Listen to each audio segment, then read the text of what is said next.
Rumor yang bilang kalau rumah itu adalah tempat bersarangnya sekte sesat pemuja setan. Kalau mau masuk pengikut sekte harus lewat terowongan bawah tanah yang terhubung dari rumah atau bangunan lain di sekitarnya. Tapi yang bikin jantungnya mau copot adalah ketika sosok wanita itu tiba-tiba berhenti menari, terus menempelkan wajahnya yang pucat ke kaca jendela. Di tengah kota yang adem kayak Bandung, ada rumah pasang patung gurita segede itu.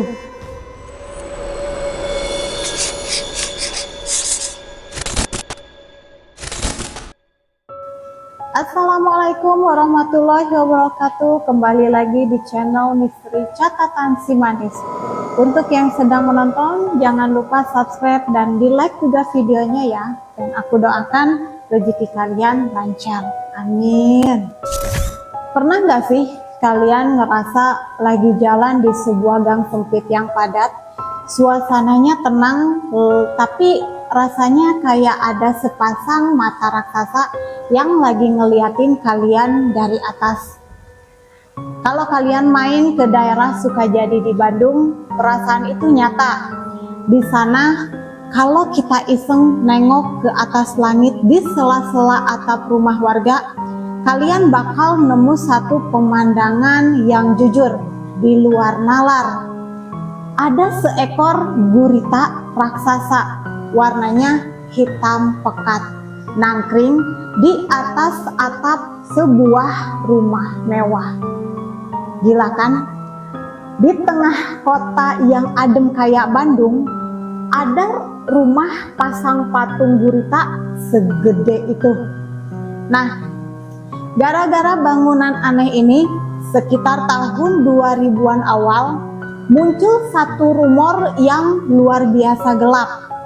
Rumor yang bilang kalau rumah itu adalah tempat bersarangnya sekte sesat pemuja setan.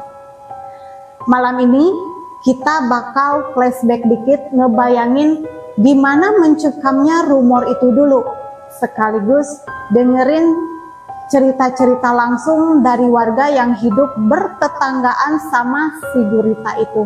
Jadi cari posisi duduk yang nyaman dan mari kita mulai ceritanya. Kita mundur ke belasan tahun lalu. Waktu itu media sosial belum seramai sekarang. Tapi yang namanya obrolan dari mulut ke mulut di Bandung tuh cepet banget nyebarnya. Bayangin, rumah itu tuh misterius banget.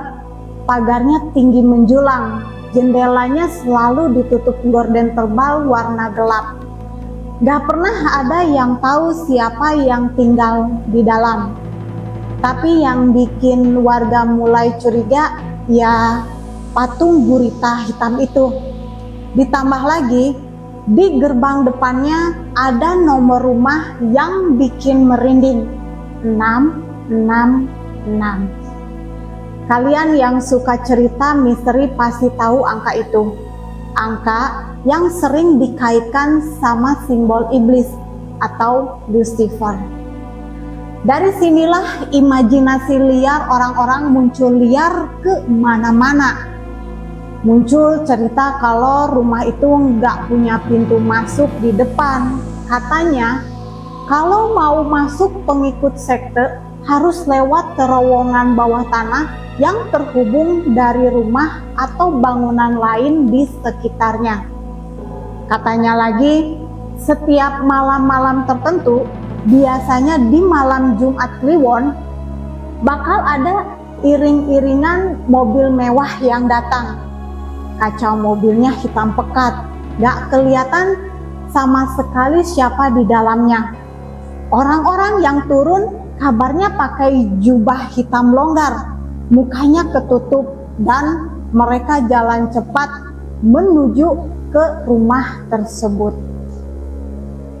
Di dalam sana gosipnya mereka ngelakuin ritual yang aneh-aneh, mulai dari numbalin darah sampai ritual seks bebas massal demi kekayaan. Ngeri banget kan? Tapi gimana sih rasanya jadi warga yang benar-benar tinggal di sebelah rumah itu? Tim sempat nyari tahu cerita dari orang-orang sekitar sana. Ada salah satu warga, kita sebut saja namanya Kang Dadang. Rumah dia cuma beda beberapa rumah dari lokasi. Kang Dadang cerita, dulu sekitar 2005, aura di gang itu kalau udah lewat jam 10 malam tuh beda banget, dingin dan bikin merinding. Pernah suatu malam sekitar jam 2 subuh, Kang Dadang baru saja pulang kerja. Pas dia jalan kaki lewat depan pagar besi rumah gurita itu, tiba-tiba dia nyium bau yang menyengat banget. Bukan bau parfum mahal, tapi bau kemenyan yang dibakar, campur sama wangi bunga melati yang pekat banget sampai menusuk ke hidung. Pas dia beraniin diri buat nengok ke atas, di bawah tentakel gurita yang hitam itu, dia ngelihat ada sosok bayangan hitam tinggi dan besar lagi berdiri di balkon. Bayangan itu cuma diam, gak bergerak, tapi rasanya kayak lagi ngeliatin Kang Dadang yang lagi jalan sendirian di bawah. Nah, kejadian yang dialami Kang Dadang ternyata belum seberapa. Ada satu malam di tahun 2007. Waktu itu ada seorang penjual nasi goreng keliling. Dia masuk ke gang rumah gurita ini sekitar jam 11 malam. Kondisi kebetulan waktu itu lagi hujan gerimis. Pas lagi lewat depan pagar rumah itu, tiba-tiba terdengar suara ketukan dari dalam, kayak kode buat nyuruh si mamang nasi goreng berhenti karena ada yang mau beli. Ya udah dong, si mamang langsung berhenti di depan pagar sambil nungguin orangnya keluar. Tapi anehnya, nungguin hampir 10 menit, gak ada satupun orang yang muncul. Lagi bengong nungguin, matanya tiba-tiba ngeliat gorden di lantai 2 kebuka sedikit. Di balik kaca jendela yang remang-remang, kelihatan ada sosok perempuan pakai gaun putih panjang. Yang bikin merinding, perempuan itu gak berdiri biasa, badannya meliuk-liuk aneh, kayak lagi nari, tapi gerakannya gak wajar banget, seolah dia lagi ngikutin irama musik yang cuma dia sendiri yang bisa dengar. Si mamang penjual itu langsung bengong diam. Tapi yang bikin jantungnya mau copot adalah ketika sosok wanita itu tiba-tiba berhenti menari, terus menempelkan wajahnya yang pucat ke kaca jendela dan matanya melotot tajam ke arah si mamang penjual nasi goreng itu sambil tersenyum lebar. Bukan cuma penampakan visual, gangguan yang paling sering bikin warga sekitar nggak bisa tidur adalah soal suara-suara yang keluar dari rumah itu. Beberapa warga yang rumahnya nempel banget sama tembok belakang rumah gurita mengaku sering mendengar suara rintihan halus kalau udah lewat tengah malam.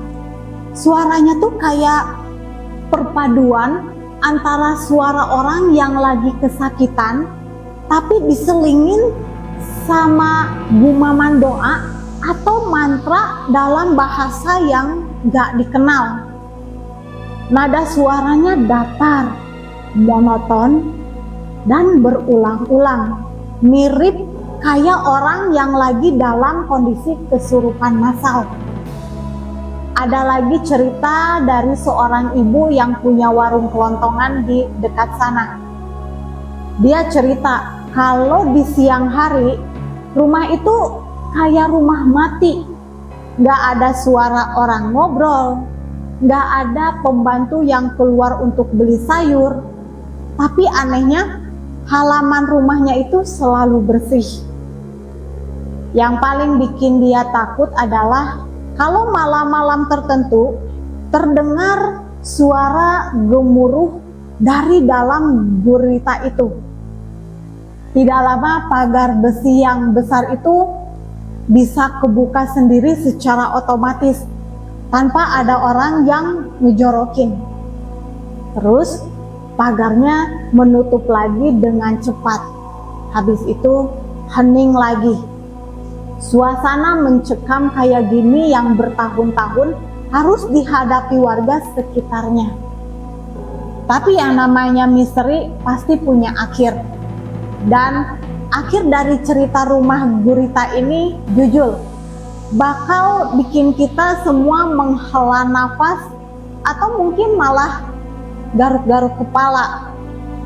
Setelah bertahun-tahun rumor sekte sesat ini bikin resah, akhirnya kebenaran aslinya terungkap.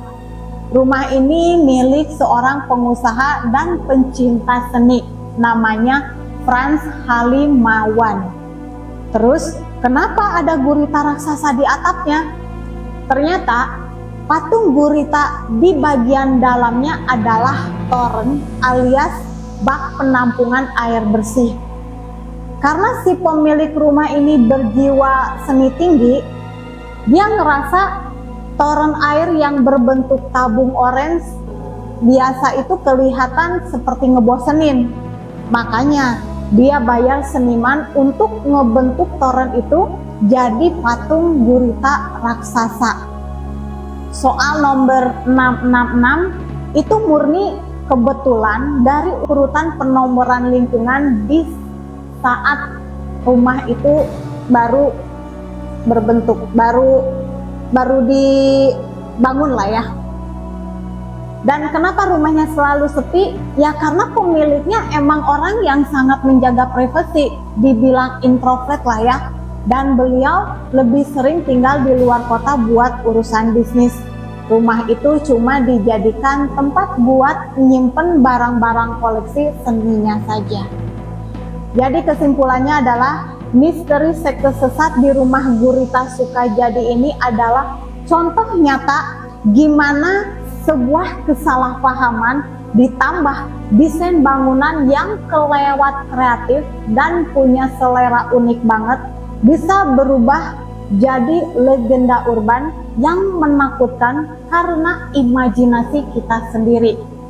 Tapi ya tetap aja ya, sampai sekarang kalau kalian mau iseng coba jalan-jalan ke sana di waktu sore menjelang maghrib, terus pandangan kita ngelihat ke arah langit dan ketemu mata si gurita hitam itu, tetap aja ada rasa ngeri-ngeri sedap yang tertinggal di kepala. Menurut kalian, gimana selera seni si bapak yang kelewat batas? Atau emang rumornya yang kelewat kreatif?